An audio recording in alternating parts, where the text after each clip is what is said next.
এত ফোর্সে নামছে, কম্বলের মধ্যে লুঙ্গি খুলে আছে, ওটাও পরার টাইম পায়নি। 12 আইটেমের তরকারি, 14 আইটেমের ভাত, তারপরও খাবার সময় হয়নি। ধরে গান কথা ঠিক কিনা? একেবারে ন্যাংটা। মেম্বার থেকে প্রধানমন্ত্রী পর্যন্ত পলানো, এর নাম কি নামা? ন্যাংটা নামা। ধরে গান কি নামা? তুইজ্জু মান তাশা ওয়া তুযিল্লু মান তাশা বিয়াদিকাল খায়র ইন্নাকা আলা কুল্লি শাইইন কাদির। খালি যদি আপনি বিশ্বাস করেন যে আমাকে যাওয়া লাগবে, এখানে থাকার কোনো বন্দোবস্ত নাই। শেখ রেহানা আর শেখ হাসিনা যখন পলাচ্ছিল বিমানে চড়ার আগে, আপনারা খেয়াল করছেন? আমরা বক্তা মানুষ তো সব খেয়াল করা লাগে। খেয়াল মানে খালি চোখটা দেখলে হবে না। ইয়ানজুরু বিনুরিল্লাহ, এই চোখ বন্ধ করে একটু অন্তরের খেয়াল করা লাগবে। আমি দেখতেছি শেখ রেহানা নিচের দিকে তাকে হাঁটতেছে, আর শেখ হাসিনা খালি এরকম করে দেখতেছে। ওই সময় আমি দেখলাম শেখ হাসিনার মনের মধ্যে একটা গান হচ্ছে, চলতে পথে 2 দিন থামিলাম, যাবার কালে এক সংসার দেখা না পাইলাম। কোথায় গেল কাদের কাকা, কোথায় পালাবো না শামীম, যিনি হযরত উপাধি দিলেন কেউ নাই। একা আইছি একাই যাব, সঙ্গে কেউ যাবে না। মিশে মায়াই মন্দিরে থাইকা করলাম কত খেলা, পশ্চিমে তাকায়া দেখো তোমার ডুবে গেছে বেলা।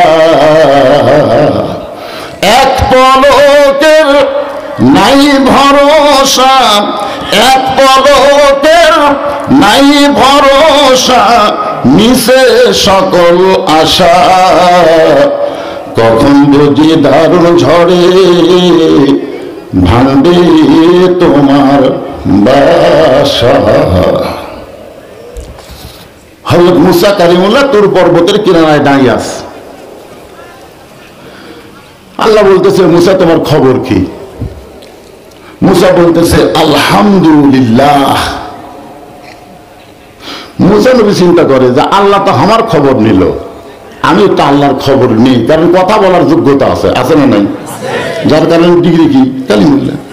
তো মুসা বলতেছে আল্লাহ আপনার খবর কি? আল্লাহ বলতেছে মুসা আমি আল্লাহ কেমন আছি যদি জানবার চাও, ইযহাব ইলা ফিরাউন ইন্নাহু তাগা। আমি আল্লাহ কেমন আছি যদি জানবার চাও তাহলে ফেরাউনের কাছে যাও। বলেন কার কাছে? বর্তমানে বাংলাদেশে আল্লাহ কেমন আছে যদি জানবার চান, জানবার চান আপনারা, তাহলে দেখেন এই হুজুর দেখতেছেন না, এগুলো সব আমার। এই সাইড আমার ভাইয়ের, এই সাইড আমার চাচার, আর পিছন দিকে সব আমাকেরই। কেউ যেখানে পাওয়া দেবে হুজুর অন্য কারো জায়গা নাই। তো সবই যদি তোমাকে হয় আল্লাহ, তখন বলে হুজুর আল্লাহটা দেখতে গেলে 2 মিনিট হাঁটা লাগবে। কয় মিনিট? 2 মিনিট হাঁটা মসজিদের সামনে গিয়ে বলছে যে হুজুর এখানেও আল্লাহর কিছু ছিল না, আমার চাচা আল্লাহ 10 শতক দান করছে, আর আমরা টাকা পয়সা দিয়ে আল্লাহ ঘর বেড়ে দিছি। তোর ফেরেশতাকে আল্লাহ এই দেশের নাম কি? যেই দেশে তোমার কোনো জায়গা নাই, ওর চাচা তোমার দান করছে, আর এরা টাকা পয়সা তোমার ঘর বেলা দিচ্ছে, এই দেশের নাম কি? আল্লাহ বলে ওই দেশই হলো ফেরাউনের দেশ। মানুষ কোরআনের ওয়াজ শোনে কিন্তু কোরআনের সমাজ গড়ে না। ধরে কোন কথা ঠিক কি না? কারণ কোরআনের সমাজ গড়লে মসজিদ শুধু আল্লাহর হবে না, গোটা বাংলাদেশ আল্লাহর। প্রত্যেকটা মুসলমান বিশ্বাস করবে। ধরে কোন কথা ঠিক কি না? আপনার বলেন তো মসজিদের মধ্যে আওয়ামী লীগ যারা নামাজ পড়ে ঢোকে না কোন পায়ে? ডান পায়ে। জনগণ কোন পায়ে? বিএনপি কোন পায়ে? জামাত কোন পায়ে? জাতীয় পার্টি কোন পায়ে? এখন গোটা মসজিদ 4-5 দল মুসল্লি ভর্তি, 4-5 দল মুসল্লি মসজিদ ভর্তি হয়ে গেছে, কিন্তু ইমামের মায়ের অসুখ। ইমাম সাহেব মা উঠলে হাসপাতাল গেছে। এখন সবাই বলতে যে কে রে? ইমাম যখন আসলো না, নামাজের সময় হয়ে গেল, এখন কোন দলের লোক সামনে যাবে? তখন সরকারি দল মনে করেন আওয়ামী লীগের কাছে যে একজন বলতে ভাই ইমাম তো আসলো না, আপনার দল এখন ক্ষমতা আছে, আপনি না সামনে যান। আওয়ামী লীগ বলতেছে না না না না, মাঝে মধ্যে আসি ভাই, কিন্তু আমি সামনে যাওয়ার। তো বিএনপি ভাই আপনি আরে পাগলা জামাত ইসলাম নাই, এই জামাত নাই, জামাত ইসলাম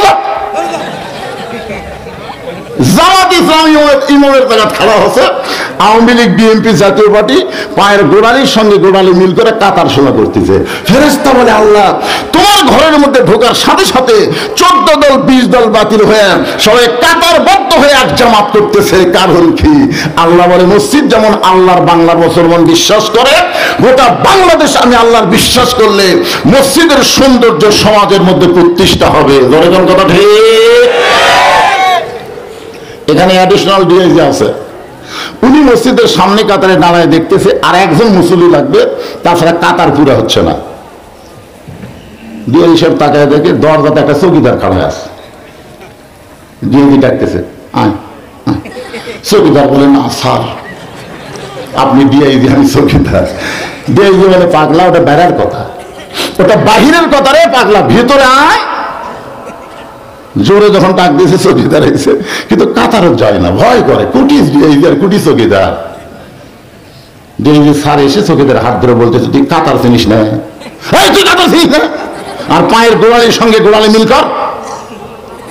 পায়ের গোড়ালির সঙ্গে গোড়ালি মিল করে যখন দাঁড়ায়, ফেরেশতা বলে মাবুদ কি দেখতেছি? আল্লাহ বলে আমার মসজিদের মধ্যে যখন কেউ ঢুকবে তখন ছোট বড় থাকবে না, মসজিদ হলো মুসলমানের ট্রেনিং সেন্টার। ধরে বলেন ঠিক কি না? আরে কালোর কাছে ফর্সা, ফর্সার কাছে কালো, লম্বার কাছে খাটো, খাটোর কাছে লম্বা, ধনীর কাছে গরিব, গরিবের কাছে ধনী, নেতার কাছে স্যামসা, স্যামসার কাছে নেতা। ধরে কথা ঠিক। খালি দৈনিক 5 বার যান, হিংসালিয়া ঢোকেন, হিংসালিয়া বের হন। এটা মসজিদ? আজকে শোনেন ইন্নালিল্লাহ তাফসীর শোনেন। মুসা আলাইহিস সালাম বলতেছে আল্লাহ আপনি কেমন আছেন এটা দেখার জন্য আমি ফেরাউনের কাছে যাব। তা আল্লাহ বলতেছে যাও। মুসা বলল আল্লাহ যাওয়ার আগে একটা প্রশ্ন করব। আল্লাহ বলে আবার কি প্রশ্ন? মুসা বলতেছে আমার প্রশ্ন হলো আমার যা আছে আপনার তা নাই। আল্লাহকে মুসা কি করলি? মুসা বলে আল্লাহ আপনি তো এমন একজন শ্রোতা যে জবানে বললেও শোনেন, না বললেও শোনেন। যেরকম সুবহানাল্লাহ, আমার ভিতরে কি কল্পনা হয় আল্লাহ জানেন। কিন্তু মুসা আলাইহিস সালামকে আল্লাহ বলতেছে আরেকবার কও। মুসা বলতেছে আল্লাহ আমার যা আছে আপনার তা নাই। আল্লাহ বলে মুসা তোমার এমন কি আছে যে এটা আল্লাহর নাই? মুসা বলতেছে আল্লাহ আমার মৃত্যু আছে কিন্তু আপনার মৃত্যু নাই। আল্লাহ বলে মুসা ঠিকই কইছিস। মুসা বলতেছে আল্লাহ আপনি মারতে পারবেন কিন্তু মরতে পারবেন না, মরার যে কি মজা এইটা আমি মুসা পাবো কিন্তু আপনি আল্লাহ পাবেন না। আপনার বলেন তো মরার মজা আছে না? কি মজা? এই মরার মজা কি? আজকে শোনেন, এই যে আপনারা কোরআনের আয়াত পড়েন কুল্লু নাফসিন যায়িকাতুল মাউত, যায়িকা শব্দের অর্থ কি? যায়িকা মানে কি? আলিম ওলামা এখানে নাই।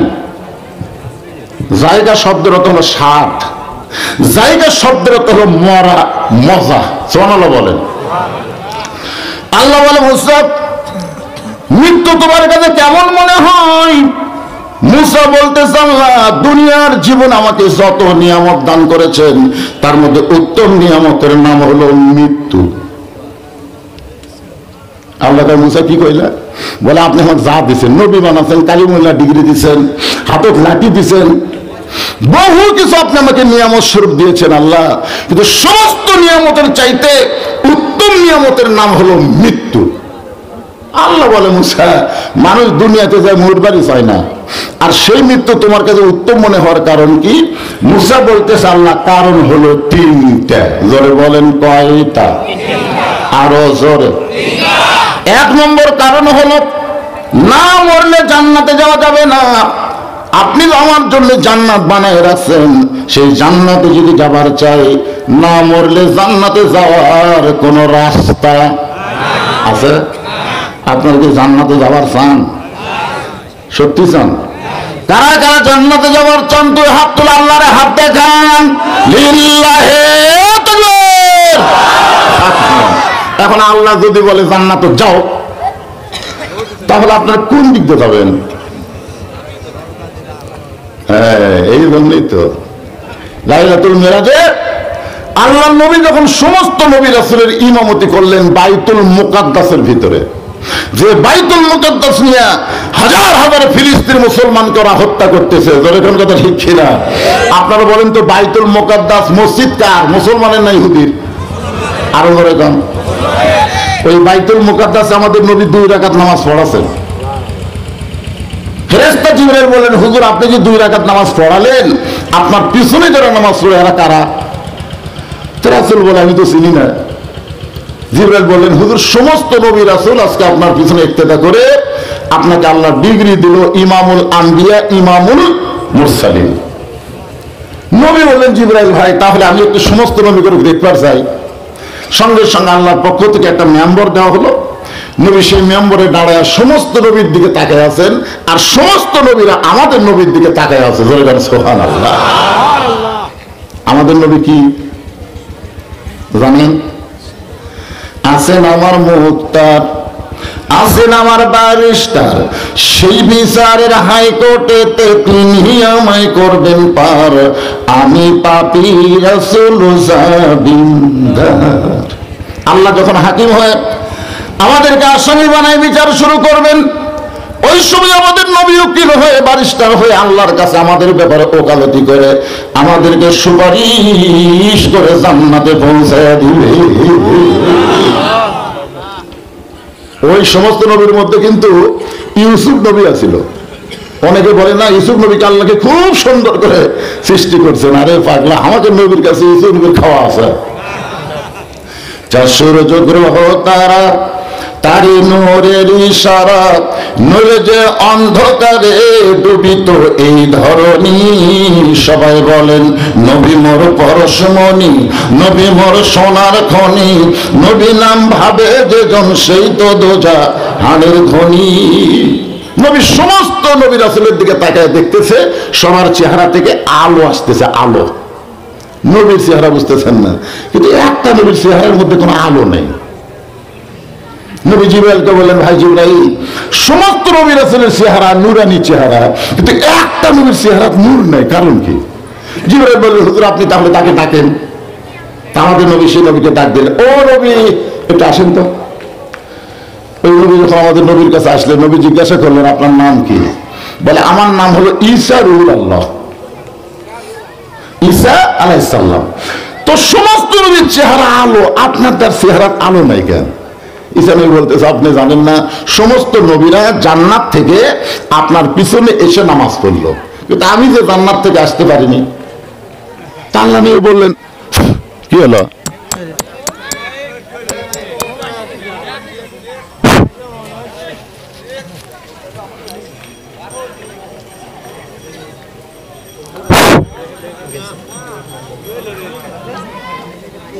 ধৈর্য ধরেন, ধৈর্য ধরেন, ধৈর্যের পরীক্ষা আল্লাহ নেবে। কিন্তু আপনারা বলেন তো, মায়ের পায়ের তলে সন্তানের জান্নাত না বাপের?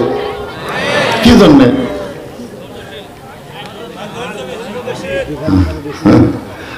ধৈর্য ধরেন, বুঝছেন? লাভদের থেকে একজন উঠলো, কি গুরুত্বপূর্ণ কথা হচ্ছে, আরে লাভদে উঠলো। আর একটা উঠতেছে, এতই ঘন পেশাব লাগে না। না, আমি কি খুব লম্বা ওয়াজ করবো? আপনারা বুঝবারই পারতেছেন যে আমি গল্প করতে করতে সময় শেষ হয়ে যাবে। একটু মনোযোগ দেন বাজান। ঈসা নবী বললেন, সমস্ত নবীরা জান্নাত থেকে আপনার পিছনে নামাজ পড়লো, কিন্তু আমি ঈসা জান্নাত থেকে আসতে পারি নাই। নবী বললেন, কেন পারলেন না? বলে, আমার এখন পর্যন্ত মৃত্যু হয় নাই, আর মৃত্যু না হলে জান্নাতে যাওয়ার কোনো রাস্তা। তাহলে জান্নাতে যাইতে গেলে কি লাগবে? মরা লাগবে। যেরকম কি লাগবে? আমি যেই বলবো জান্নাতে যদি যাবার চাই, আপনার সকলে জবান খুলে বলবেন মরতে চাই। বলতে পারবেন না ভাইজান? জান্নাতে যাইতে গেলে কি চাই? আরো জোরে জোরসে বলুন। সেদিন আসাম থেকে আমার এক ভক্ত আমাকে মোবাইল করে বলতে, হুজুর আপনার একটা মাহফিল আমরা ইউটিউবে দেখলাম, আপনি হাজার হাজার জনগণ নিয়ে মরতে চাই মিছিল করতেছেন, আপনিও কম মরতে চাই, ওরাও কম মরতে চাই। এই মিছিল কেন শিখালেন? আমি বললাম, ভারত বলে বাংলাদেশ ধরবি রে, ভারত বলে বাংলাদেশকে আক্রমণ করবি, তোর কাছে ফাটাকেষ্ট নায়ক কইছে 15 দিনের মধ্যে বাংলাদেশ দখল করবি, আয়। যারা মরার মিছিল করে তারা মৃত্যুতে কোনোদিন পরোয়া করে না, খালি ঢুকে দেখে। ওরে বাবারে, গোটা ভারতের বাংলাদেশ প্রচার হয়ে গেছে, বৈদেশিক জনগণকে মরার মিছিল করাচ্ছে, মরার মিছিল। জীবনে কোনো মাহফিলে মরতে চাই মিছিল শুনছেন? আজকে আপনার সেই মিছিল করতেছেন, দুঃখ লিয়া না আনন্দ লিয়া? মাশাআল্লাহ, মরার মিছিল মানুষ যখন আন্দোলন করবে তখন কোনো বাতিল এসে ওই মুসলমানকে কোনো ধোঁকা দিতে পারবে না, হকের পক্ষে জীবন দিবে কিন্তু বাতিলকে গ্রহণ করবে না। উকিল এসে বলতেছে, স্যার রাত 12টায় আপনার ফাঁসি হবে। তো মীর কাসেম আলী মুচকি মুচকি হাসতেছে। উকিল সাহেব, এখন কটা বাজে? বলে, এখন রাত 9:30। আলহামদুলিল্লাহ, 2.5 ঘন্টা খামাকা চেতন থাকে, কি লাভ? আমি 2 ঘন্টা ঘুম পারি। উকিল কয়, পাগল নাকি রে? 2.5 ঘন্টা পর তার ফাঁসি হবি, তাই বলে 2 ঘন্টা ঘুম পারবি? ফাঁসির চিন্তায় ঘুম ধরবি? এই কথা কারণ ফাঁসির চিন্তায় ঘুম ধরবে? উকিল মনে করছে ফাঁসির চিন্তা পাগলা হয়ে গেছে, বার হয়ে চলে গেছে। রাত 11:30টার সময় কন্ডম ছেড়ে ঢুকা দেখে মীর কাসেম আলী। উকিল কয়, কে রে? মাত্র 8 ঘন্টা পর ফাঁসি হবি, সেই লোকটা লাখ দেখে ঘুম পাচ্ছিছে। এর কাছে কি ফাঁসি কোনো ব্যাপার না নাকি? মায়ের বুড়াঙ্গুলো লড়াইছে, লাভ ধরে বলতেছে, ভাই সময় হচ্ছে না স্যার, এখন 8 ঘন্টা। আলহামদুলিল্লাহ, মুচকে হাসি যাচ্ছে না। ওযু করে 2 রাকাত নামাজ পড়ে, নামাজের নাম হলো সালাতুশ শুকুর, আল্লাহর শুকরিয়া। 2 রাকাত নামাজ পড়ে সূরা মুলক আর মুজাম্মিল তেলাওয়াত করে, সবচাইতে ভালো পাঞ্জাবি যেটা ছিল ওইটা পরিধান করে, শিরোর দিয়ে মাথা হাফ নামার পরে বলে, উকিল আমাকে কেমন লাগতেছে? উকিল কান্দে, আপনি কি শ্বশুর বাড়ি যাবেন? আপনি কি শ্বশুর বাড়ি যাবেন? আপনার ফাঁসি হবে। মীর কাসেম আলী মুচকি হাসে আর বলে, উকিল রে, ফাঁসি হবে আমার আর তুমি কাঁদতেছো? শুনে নাও, ওই 2 ঘন্টা ঘুমের মধ্যে আল্লাহ পাক আমারে দেখায় দিছে, অন্যায় ভাবে যাদেরকে হত্যা করা হবে, বিনা দোষে দোষী করে যাদেরকে ফাঁসি দেওয়া হবে, ফাঁসির সঙ্গে সঙ্গে আল্লাহর 8টা জান্নাত তাকে বরণ করে দিবে। ولا تقولوا لمن يقتل في سبيل الله أموات بل أحياء ولكن لا تشعرون। আমি বুখারী শরীফের হাদিস দেখলাম, যখন কোনো বান্দাকে শহীদ করা হয়, আল্লাহ রাস্তায় কোনো বান্দাকে যখন হত্যা করা হয়, তার মৃত্যু যন্ত্রণা যে পিঁপড়া চিনি খায়, ওই পিঁপড়া কামড় দিলে যে কষ্ট হবে তার চাইতে কম। আমি বুখারী শরীফের হাদিস পড়ি আর আবু সাইদের ভিডিও আমার নোট করা আছে, ওই ভিডিও ছাড়ি, বুখারীর হাদিস পড়তেছি আর ভিডিও দেখতেছি, এইরকম 2 হাত বাড়া দিছে, একটা গুলি করলো, একটা গুলি করলো, গুলি বুকত লাগলো, ও মারে বাবার কোনো শব্দ নেই, কোনো সিলটা ফিল্লি নেই, বরং আরো 2 ধাপ সামনে গেছে। আপনার বলেন এটা কি খেলাধুলা?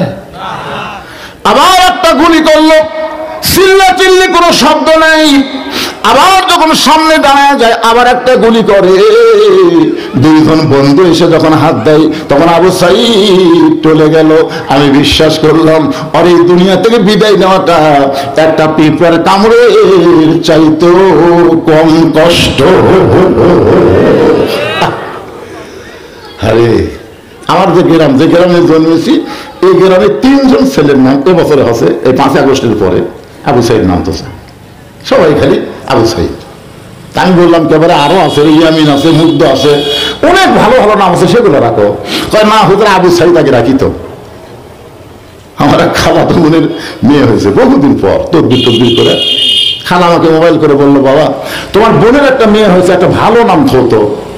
আমি বললাম, খালা ভালো নাম তো হাসিনা, হাসিনা থন। খালা 30 সেকেন্ড আমার সাথে কথা কয়নি, 30 সেকেন্ড।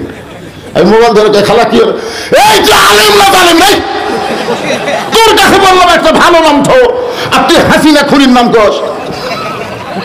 আমি তখন বললাম, কে আবু সাইদ, তুই মরিস না রে, তুই পায়ে পায়ে নতুন করে জন্ম নিচ্ছিস। জোরে টাঙ্গাটা ঠিক না?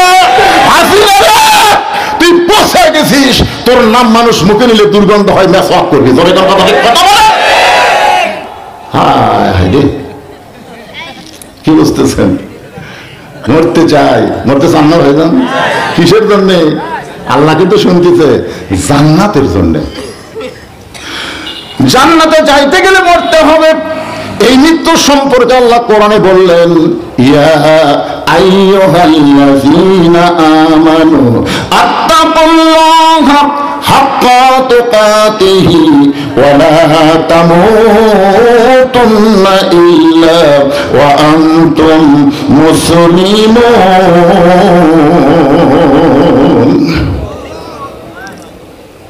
হ্যাঁ, বুড়া বক্তাদের আল্লাহ আকবার বলতেছেন না?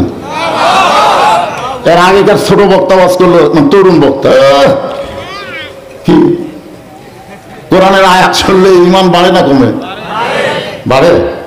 ইমান বাড়ার লক্ষণ কি? চুপ করে থাকা। 500 টাকা কেজি গোস্ত বাড়ি দিয়েছে, পরের হাটে গেছে 550, 50 বাড়িছে, পরের হাটে গেছে 600। তো কসাইকে বলতেছে, কে ভাই প্রতি হাটে হাটে 50 করে বাড়তেছে, জনগণ কথা কয় না হুজুর, জনগণ কিছুই কয় না। 1 কেজি জায়গা হাফ কেজি কেনে, কিন্তু ধান কেন বাড়লো শুনবারই চায় না। কথা যখন বন্ধ হবি, জালেমের জুলুম তো বাড়বি। কষা একটা জালেম হাটে হাটে 50 করে বাড়াচ্ছে, দরকার কথা ঠিক করে। পরের হাটে জামাই হয়েছে, বউ কয়েছে, শাশুড়ি বলছে আজকে 2 কেজি জামা লাগবে। তুই 600 করে কিনছে, 2 কেজি 1200 টাকা লেগেছে 1500। 2 কেজি গোস্ত নেওয়ার পরে যখন টাকা দিছে, তখন 100 টাকা ফেরত দিচ্ছে।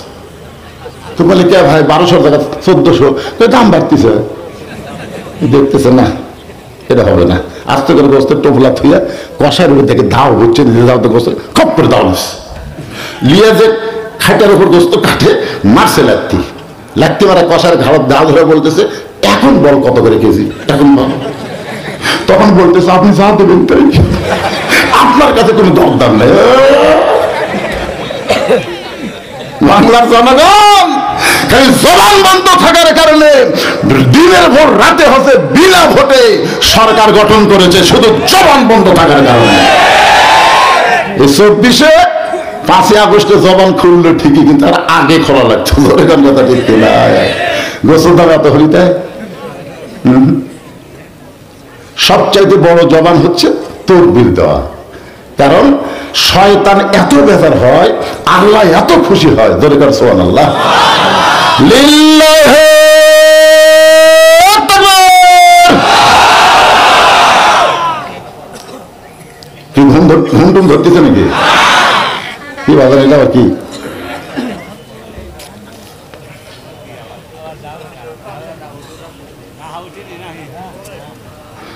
এলা কোরআনের মধ্যে আছে পারে, কি পরিণতি তাই ওয়াজের মধ্যে পাবা। ইন্নালিল্লাহর মধ্যে সবই আছে বাবা। মরে গেলে আমরা যেটা করি, সারা জীবন কি করলাম, মরে গেলে ইন্নালিল্লাহ। ইন্নালিল্লাহ কি জন্য আমরা পড়তেছি কখন, এটা পড়া লাগবে কখন, আর আমরা পড়ি কখন, সেটা আগে বুঝি না। মানুষ খুন করলো তার কি হবে, কোরআনের আয়াত দাম বলে দেবেন, অসুবিধা নেই। আরো যত প্রশ্ন আছে সব তোমাদের ব্যস্ত, এখন এগুলো দিও না। তো কি বলতেছিলাম, খেয়াল করতেছেন তো? তাহলে জান্নাতে যাইতে গেলে মরতে হবে। আল্লাহ বলে, মুসার মৃত্যুকে পছন্দ করার 2 নম্বর কারণ কি? মুসা বলতেছে, আল্লাহ মৃত্যুকে পছন্দ করার 2 নম্বর কারণ হলো, আমার মৃত্যুটা কেবলমাত্র আপনার জন্য আমি ওয়াকফ করেছি। ইন্না সালাতি ওয়া নুসুকি ওয়া মাহইয়ায়া ওয়া মামাতি লিল্লাহি রাব্বিল আলামিন। আল্লাহ বলতেছে, তোমরা মুসলমান না হয়ে মরিও না, ওয়ালা তামুতুন্না ইল্লা ওয়া আনতুম মুসলিমুন। তাহলে 33 পেশি রূহের জগতে, 33 পেশি দুনিয়ায়, আর মুসলমান হয়ে মরার সাথে সাথে আরো 33 পাইয়া গোল্ডেন এ প্লাস বিনা হিসাবে আমাদের জান্নাত। কি মনে ভুলে গেছেন নাকি? এখন মুসলমান হয়ে মরবার গেলে আমাদের করণীয় কি? নামাজ। আপনারা বলেন তো, সর্বপ্রথম কোরআনের আয়াত দিয়ে আল্লাহ যাকে মুনাফিক কইলেন সে কে? নামাজ না। এই মুনাফিকের আয়াত নাযিল হতে কোন জায়গা জানেন? মসজিদের মধ্যে, মসজিদের ভিতরে নামাজ আয়াত নাযিল আছে। আল্লাহ রাসূল বললেন, সাহাবীরা আজকে নামাজের ভিতরে আল্লাহ তাআলা আমার উপর একটা আয়াত নাযিল করলো, তোমরা কি আয়াতটা শুনবে? সাহাবীরা বলে, হুজুর কোন কি? নামাজের মধ্যে আল্লাহ কোরআনে আয়াত নাযিল করছে। বলেন হুজুর বলেন। আল্লাহ রাসূল বললেন, তাহলে শোনো। আল্লাহ পাক আমাকে জানাইলেন, ইয়া আইয়ুহান নাবিয়্যু হারযিল মুমিনিনা আলাল কিতাল। ওগো নবী, মুমিনদেরকে শুধু নামাজ শেখালে হবে না, শুধু কাতা সোজা করা শেখালে হবে না, তাদেরকে স্ট্যান্ডিং আর্মি সৈন্য হিসেবে গড়ে তোলেন। কারণ যে কোনো সময় মক্কার কাফেরেরা মদিনা আক্রমণ করতে পারে, আর মদিনা আক্রমণ করলে দোয়া দিয়া দরুদ দিয়া আপনি মদিনা রক্ষা করতে পারবেন না। তাদের বিরুদ্ধে যুদ্ধ ঘোষণা করা লাগবে, অস্ত্র ধরা লাগবে। এই আয়াতটা যখন নবীর উপর নাযিল হলো, তখন সামনে কাতারে একজন দাড়িওয়ালা, টুপিওয়ালা, জুব্বাওয়ালা, পাগড়িওয়ালা আবু বকর রাদিয়াল্লাহু সাথে কাতারবদ্ধ হয়ে নামাজ পড়তেন। ওই লোকটা নবীর হাঁটুর সঙ্গে হাঁটু লাগায় বলল, হুজুর এটা না গন্ডগোলের আয়াত। দেখছেন, আয়াত নাযিল করলো কে? আল্লাহ। আমি কি ফতোয়া দেয়? হুজুর এটা না গন্ডগোলের আয়াত। রাসূল কয়, কে রে? এই টুপিওয়ালা জুব্বাওয়ালা এই নামাজের সামনে কাতারে ই কে রে? সঙ্গে সঙ্গে আল্লাহ তাআলা আয়াত নাযিল করলেন, আমিনান নাসি মান ইয়াকুলু আমান্না বিল্লাহি ওয়া বিল ইয়াউমিল আখিরি ওয়া মা হুম বিমুমিনিন।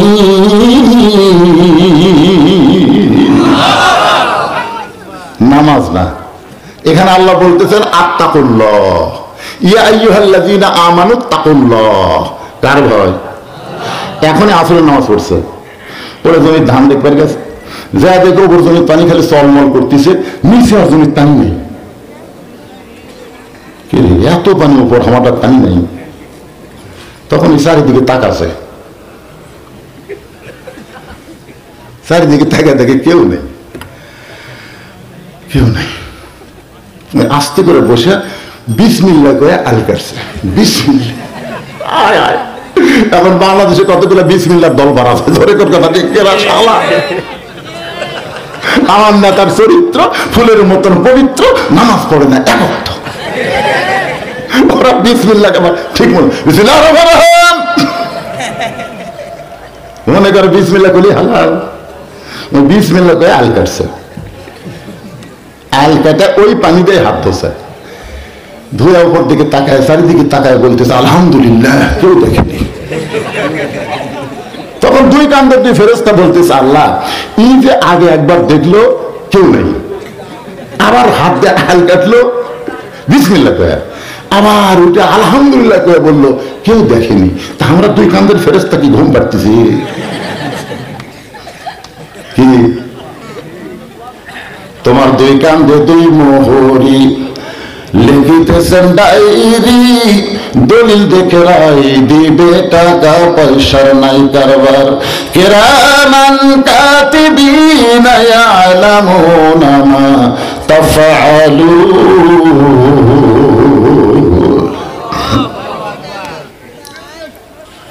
আমার মায়েরা যখন পর্দার অন্তরে বসে আছেন, আত্তাকুল্লাহ শব্দটা বোঝানোর জন্য একটু বলতেছি, মা মনোযোগ দিয়ে শোনেন। ছদ্মবেশী হযরত ওমর মদিনার অলিগলি ঘুরতে গিয়ে দেখে দুই পাহাড়ের মাঝখানে একটা গিরিপথ, ওই গিরিপথের মধ্যে একটা সুন্দরী মেয়ে ধীর গতিতে হেঁটে হেঁটে চলতেছে। মেয়েটার সামনেও কোনো মানুষ নাই, পিছনেও কোনো মানুষ নাই। হযরত ওমর মেয়েটার আত্তাকুল্লাহ পরীক্ষা করার জন্য মেয়েটাকে লক্ষ্য করে বলতেছে, এ মেয়ে তুমি একা একা দুই পাহাড়ের মাঝখানে ঘুরতেছ, তোমার সামনেও কোনো মানুষ নাই, পেছনেও কোনো মানুষ নাই। মেয়েটা বলে, পথিক আমার দিকে লক্ষ্য করে দেখো, আমি একা একা ঘুরতেছি না, আমার সঙ্গে আল্লাহর আইন রয়েছে। কি রয়েছে? আল্লাহর আইন হলো অপর্ণা ফি বুয়ুতিকুন্না ওয়ালা তাবাররুজনা তাবাররুজাল জাহিলিয়াতিল উলা। পথিক তুমি লক্ষ্য করে দেখো, আল্লাহর পর্দার ফরজ আইনটা আমি এমন ভাবে গ্রহণ করেছি, পর্দা যার দেহের উপরে থাকবে দুনিয়ার সমস্ত খারাপি থেকে আল্লাহ তাকে হেফাজত করে নেবে। ওমর ফারুক বলে, মা বুঝলাম, কিন্তু তারপরে তোমার অন্তরে একটু ভয় নাই, একটু চিন্তা হয় না যে এই নির্জন পথে তুমি একা একা চলতেছো?